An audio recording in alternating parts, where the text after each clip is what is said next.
നമസ്കാരം.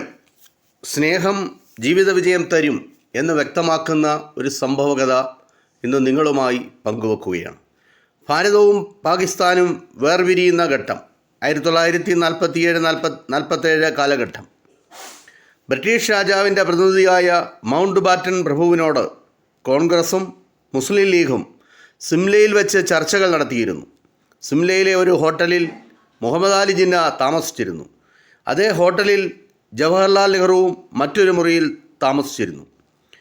ആ രാത്രിയിൽ ജിന്ന തൻ്റെ മുറിയിൽ രസകരമായ ഒരു പുസ്തകം വായിച്ച് ആസ്വദിച്ചിരുന്നു. അപ്പോൾ ആ മുറിയുടെ സമീപത്തുകൂടി നടന്നുപോയ ജവഹർലാൽ നെഹ്റു ജിന്നയെ കണ്ടു.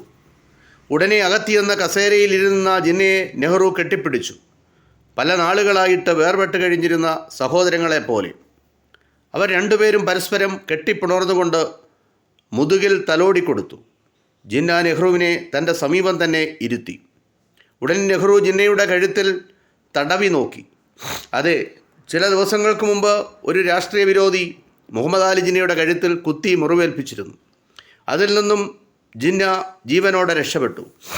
എന്നാലും ആ കത്തിക്കുത്ത് മുഹമ്മദ് അലി ജിന്നയുടെ കഴുത്തിൽ ആഴമേറിയ ഒരു മുറിവുണ്ടാക്കിയിരുന്നു. മുഹമ്മദ് അലി ജിന്നയുടെ കഴുത്തിൽ തടവി നോക്കിയ നെഹ്റുവിൻ്റെ കണ്ണുകൾ കലങ്ങി നിറഞ്ഞു. ജിന്ന ഉടനെ തൻ്റെ കഴുത്തിൽ അണിഞ്ഞിരുന്ന ടൈ അഴിച്ച് മുറിവ് വ്യക്തമായി കാണത്തക്ക രീതിയിൽ അവിടെയിരുന്നു. നെഹ്റുവിൻ്റെ മനസ്സ് വളരെ വേദനിച്ചു. ആ കാലഘട്ടങ്ങളിൽ അവർ രണ്ടുപേരും രാഷ്ട്രീയ അടിസ്ഥാനത്തിൽ രണ്ട് ധ്രുവങ്ങളിലായിരുന്നു. എങ്കിൽ പോലും ആ വ്യത്യാസം രാഷ്ട്രീയ ചേരിതിരിവിൻ്റെ പേരിൽ മാത്രമായിരുന്നു. വ്യക്തിപരമായ സൗഹൃദത്തിൽ അവർ എന്നും ഒന്നായിരുന്നു.